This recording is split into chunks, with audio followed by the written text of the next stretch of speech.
Baik, Assalamualaikum warahmatullahi wabarakatuh. Kita lanjutkan kembali perkuliahan.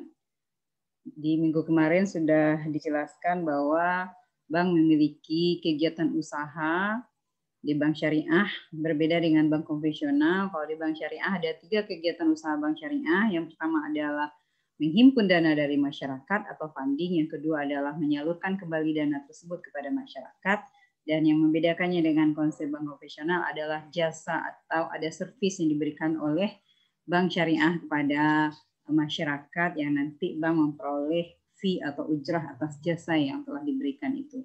Kita bahas dulu kegiatan usaha bank syariah dalam menghimpun dana. Dalam menghimpun dana di bank syariah, bank memiliki 3 produk. Yang pertama produknya adalah tabungan dalam bentuk simpanan. Yang kedua giro, yang ketiga deposito. Dalam bentuk tabungan berbeda halnya dengan deposito. Kalau tabungan itu penarikannya bisa dilakukan kapan saja. Bisa menggunakan slip penarikan. Kalau slip penarikan tentu sesuai dengan jam kerja yang berlaku di tempat bank masing-masing. Atau bisa ditarik kapan saja menggunakan kartu ATM. Nah, ini bisa dilakukan kapan saja selama ada saldonya di dalam tentunya. Nah, itu tabungan. Yang kedua adalah giro. Nah, kalau giro ini penarikannya bisa dilakukan melalui bilet cek atau bilet giro. Nah, cek ini kalau untuk produk giro ini biasanya dipilih oleh nasabah-nasabah pelaku usaha, para pedagang atau pebisnis. Nah, itu agar jangan menggunakan uang cash dalam melakukan transaksi, karena membawa uang cash itu juga berisiko, sehingga mereka membuat tabungan giro sehingga mereka bisa membayar melalui selembar kertas yang disebut dengan cek. Nah, jadi cek sebagai alat pembayaran resmi. Jadi bedanya kalau di dalam tabungan dia tidak bisa ditarik dengan cek, tapi kalau dalam giro kelebihannya dia bisa menggunakan cek atau bilet giro. Nah, yang ketiga produknya bank syariah adalah deposito. Deposito ini bentuk investasi yang memiliki jangka waktu atau limit waktu tertentu. Nasabah menyimpan dananya di bank syariah dengan tujuan untuk investasi, untuk memperoleh keuntungan, akan tetapi dia dibatasi oleh persyaratan waktu. Waktunya itu baru bisa dicairkan nanti kalau sudah sampai waktunya 1 bulan atau 3 bulan atau 1 tahun atau selebihnya yang sesuai dengan produk-produk yang ada di bank itu sendiri. Jadi dia ada limit waktu yang penarikannya tidak boleh diambil kapan saja, kecuali dalam waktu-waktu yang sudah ditetapkan tadi. Nah, itu bedanya. Dari tiga produk bank syariah dalam menghimpun dana tadi, ada beberapa akad yang bisa dilakukan oleh bank syariah. Yang pertama, akadnya dalam tabungan bisa menggunakan akad wadiah atau akadnya mudharabah. Ini 2 hal yang berbeda. Kita lihat satu persatu. Kalau akadnya itu wadiah, maka berarti nasabah menitipkan. Jadi wadiah itu adalah akad titipan di mana barang-barang yang dititipkan dapat diambil sewaktu-waktu.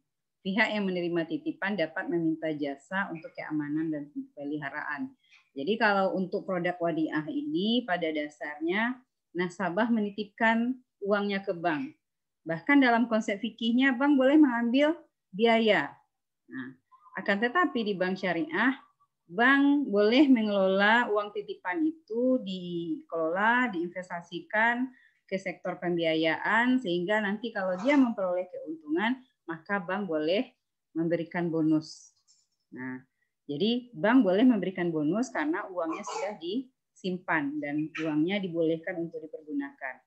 Nah, akan tetapi catatannya adalah bonus tidak boleh diperjanjikan di awal. Jadi berapa bonusnya, dan bukan suatu kewajiban bagi bank untuk memberikan bonus. Jadi kalau bank mau berikan bonus silakan, kalau tidak juga nasabah tidak boleh menuntut. Karena dia bukan konsep investasi, tapi konsepnya adalah tabungan dengan cara menitip. Nah, yang kedua akad yang bisa digunakan adalah akad mudharabah. Ya. Jadi kalau ada nasabah menabung, maka akad yang ditawarkan untuk tabungannya bisa menggunakan akad mudharabah. Apa itu mudharabah? Nah, mudharabah itu adalah akad kerjasama dari dua pihak, di mana salah satunya memberikan modal. Nah, siapa yang memberikan modal dalam hal ini tentu adalah nasabah. Nasabah yang memiliki modal, sedangkan bank adalah sebagai pengelola modal. Nah, modal inilah yang akan dikelola oleh bank syariah sehingga memperoleh keuntungan, dan keuntungan itu akan dibagi lagi kepada nasabah dalam bentuk nisbah bagi hasil.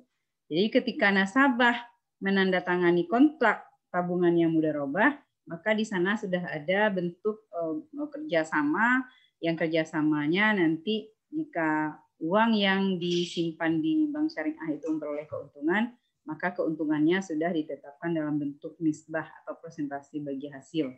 Jadi, berapa jumlah yang akan diterimanya itu tergantung kepada tingkat keuntungan yang diperoleh oleh bank syariah. Jadi dia tidak boleh ditetapkan di awal dalam bentuk nominal. Oh, Anda kalau nabung 10 juta nanti keuntungannya setiap bulan 100.000, nggak boleh seperti itu. Kenapa? Karena dia ditetapkan dalam bentuk nisbah, dalam bentuk persentase. 50% untuk nasabah, 50% untuk bank, misalnya seperti itu. Ya, jadi dia ditentukan dalam bentuk nisbah, bukan dalam bentuk nominal rupiah. Nah, begitu juga dalam bentuk deposito. Deposito juga ditetapkan dalam bentuk bagi hasil tadi dengan nisbah bagi hasilnya yang sudah ditetapkan di awal.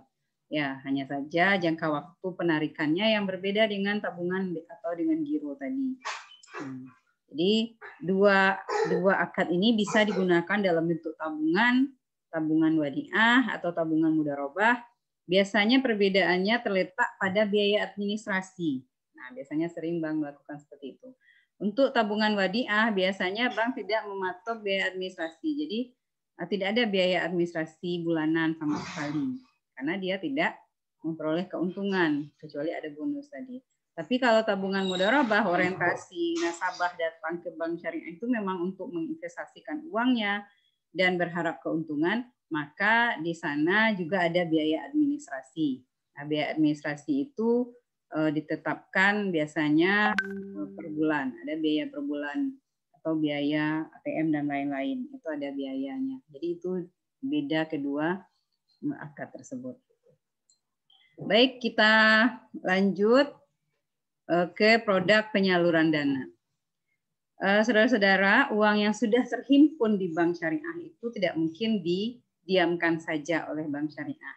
Karena bank syariah berfungsi sebagai lembaga intermediari, maka bank setelah mendapatkan uang dari nasabah, menghimpunnya kepada masyarakat dalam bentuk tabungan kah, atau dalam bentuk giro kah, atau dalam bentuk deposito, kemudian uang yang terkumpul itu kemudian diberikan lagi kepada masyarakat atau disalurkan dalam bentuk pembiayaan. Jadi bedanya dengan bank konvensional, kalau di bank konvensional uang yang terkumpul dalam bentuk funding itu kemudian dikreditkan, diberikan dalam bentuk kredit atau pinjaman kepada nasabah. Tentu konsepnya kalau di bank konvensional pinjamannya berbunga. Nah, di bank syariah, nah ini yang sering saya katakan bahwa di bank syariah tidak ada lagi istilahnya pinjam uang, tapi produknya adalah pembiayaan. Nasabah mengajukan pembiayaan, bank memberikan pembiayaan dengan pola-pola yang sesuai dengan prinsip syariah. Nah, kita masuk ke pola yang pertama adalah pola jual beli. Ya, karena ada tiga jenis yang akan kita bahas dalam kegiatan usaha bank syariah. Ada polanya jual beli, ada kerjasama, dan ada sewa menyewa. Hari ini kita masuk ke pola jual beli terlebih dahulu. Prinsip jual beli yang bisa diterapkan di bank syariah ada tiga. Yang pertama adalah jual beli murabahah. Yang ketiga jual beli salam. Yang keempat adalah jual beli istisna. Nah, kita bahas dulu satu persatu. Kita mulai dari jual beli murabahah. Nah, di bank syariah itu memang dia memiliki istilah-istilah asing karena diadopsi dari istilah-istilah berbahasa Arab. Tetapi nanti sambil jalan nanti nasabah mulai bisa diperkenalkan dengan produk-produk seperti ini sehingga dia berbeda dengan konsep kredit yang ada di bank konvensional. Nah, bagaimana pola pembiayaan murabahah itu? Kita lihat dulu definisinya. Pembiayaan murabahah itu adalah pembiayaan berdasarkan jual beli di mana bank bertindak selaku penjual dan nasabah selaku pembeli. Kalau dalam bahasa fikih secara definitif jual beli murabahah itu adalah bai'u bimislis saman awal ma'a ziyadah, ada ribuhun di situ. Ma'a ziyadah ribuhun, ada keuntungan, ada tambahan keuntungan. Jadi dia pembiayaan berdasarkan akadnya jual beli, bank bertindak sebagai penjual dan nasabah selaku pembeli.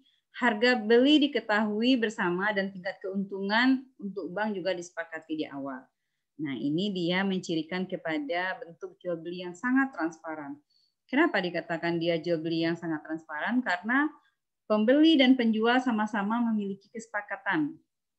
Ini harganya berapa, modalnya ditetapkan, diketahui oleh pembeli, keuntungannya juga dijelaskan kepada pembeli sehingga terjadi deal di sana, kemudian baru terjadi kesepakatan. Jadi harga belinya itu memang ditetapkan di awal. Harga beli dan keuntungan. Dalam fikih klasik, murabahah dilakukan secara tunai. Biasanya ini dilakukan secara tunai. Contoh jual beli murabahah itu misalnya saya sebagai penjual handphone, saya beli handphonenya 1 juta, kemudian saya jual kepada nasabahnya 1.200.000. Modal saya 1 juta, keuntungan saya 200.000. Saya jelaskan kepada nasabah seperti itu. Nah, itu namanya jual beli murabahah. Jadi ada keuntungan yang diambil oleh penjual dan keuntungan itu dijelaskan kepada penjual. Ya. Nah, dalam fikih klasik murabahah dilakukan secara tunai. Akan tetapi dalam praktek perbankan, dalam perbankan syariah, nasabah bisa membayarnya secara cicil. Nah, kalau tunai ngapain orang ke bank syariah kan? Nah, langsung aja beli sendiri, nggak perlu berurusan dengan bank syariah. Tapi karena bank syariah adalah lembaga intermediari, maka orang membutuhkan bank syariah itu sebagai perantara dan pembayarannya bisa dilakukan sesuai dengan kemampuan finansial dari nasabah itu sendiri. Ya. Nah, untuk transaksi seperti itu, maka nasabah dapat diminta untuk memberikan jaminan. Nah, jaminan gunanya adalah untuk mengikat kepercayaan agar nasabah tidak lalai dengan kewajibannya. Fitur berikutnya dalam fikih klasik, penjual membeli barang langsung dari penjual pertama. Nah, biasanya seperti itu. Beli ke pedagang, kemudian jual lagi kepada orang yang membeli dengan cara dia mengambil keuntungan. Nah, akan tetapi dalam bank syariah, barang dapat dikirim langsung kepada nasabah, bahkan nasabah dapat membeli sendiri selaku wakil bank dalam membeli. Jadi, di dalam bank syariah, pada konsepnya karena bank tidak memiliki objek untuk diperjualbelikan, sementara produk jual beli murabahah, pembiayaan murabahah ini adalah memperjualbelikan produk karena ada sesuatu yang harus dijual, maka bank bisa melakukannya dengan konsep wakalah atau mewakilkan pembelian objek itu kepada nasabah. Dengan catatan memang nasabahnya bisa dipercaya membeli apa yang menjadi kesepakatan dalam kontrak. Misalnya kalau nasabahnya ingin membeli mobil, kemudian memang uang yang diberikan untuk membeli mobil. Ya. Atau kalau memang di lembaga keuangan tertentu bisa juga dilakukan dalam bentuk memang lembaga keuangan yang membelikan produk langsung. Misalnya ketika bank sudah bekerja sama dengan showroom, nah ketika nasabah datang untuk membeli mobil, memang nasabah dibelikan mobil dengan cara bank sudah punya kerjasama dengan showroom. Bank tinggal kontak showroom, kemudian berikan objek yang dibeli atau mobil tadi kepada nasabah. Nah, bisa dilakukan dengan pola seperti itu. Nah, kemudian persyaratan yang disepakati boleh disepakati di awal itu adalah apabila nasabah membayar tepat waktu atau melunasi sebelum jatuh tempo, maka nasabah dapat meminta keringanan atau diskon, tetapi diberikan atau tidaknya tergantung kepada bank selaku penjual.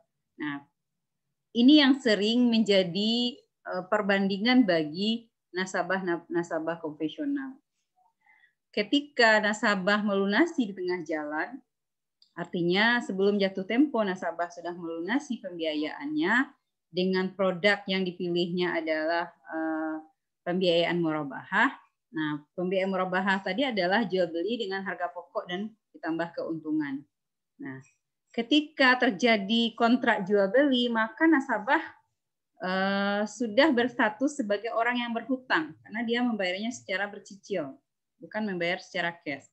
Ketika nasabah di sini berhutang uang kepada bank karena produk sudah diterima, sementara barangnya belum dibayar secara cash, maka status nasabah adalah orang yang berhutang.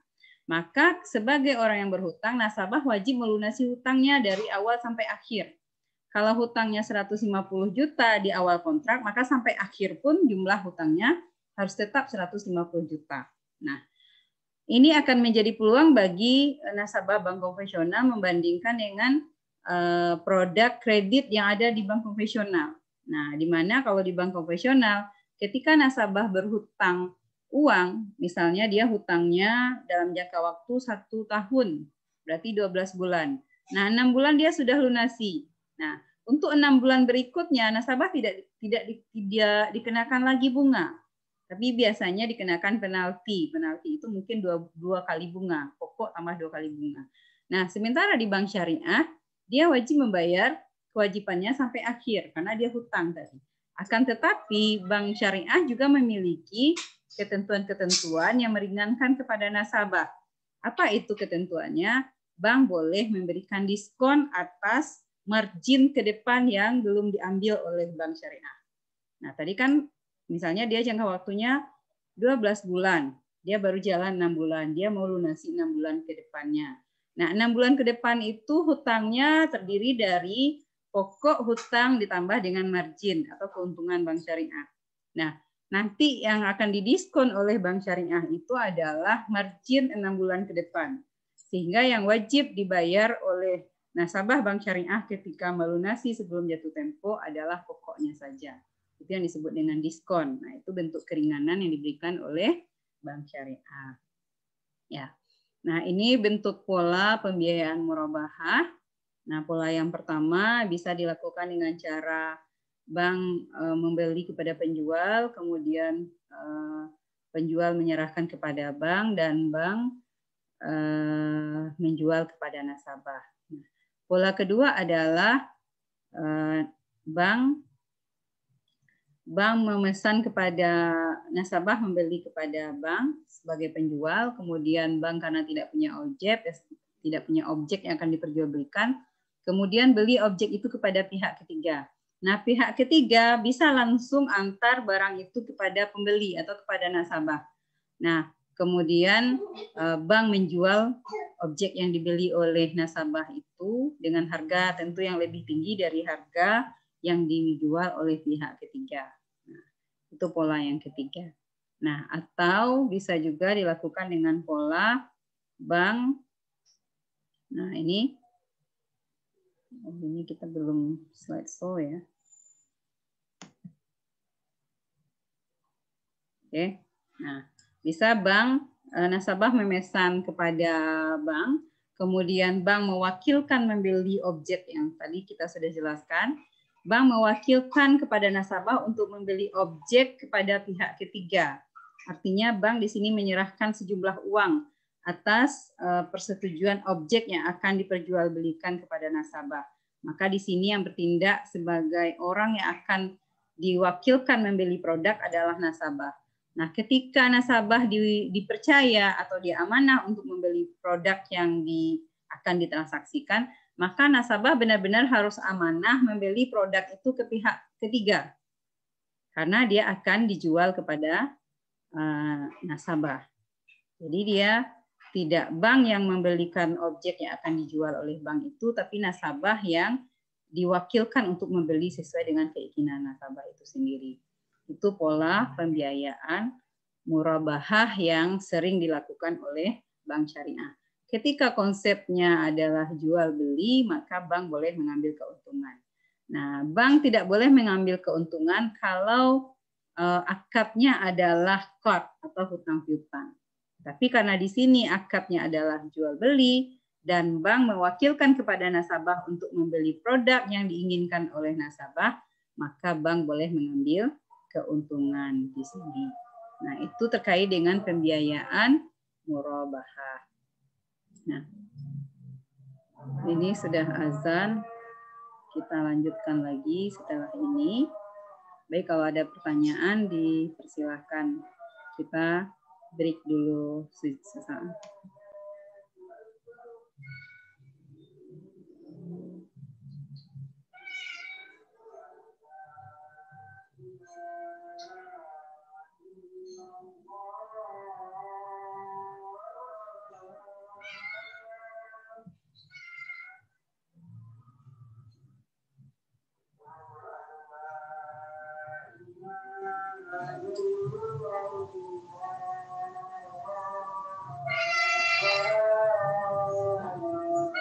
Suruh kucingnya keluar deh. Bisa, Pak.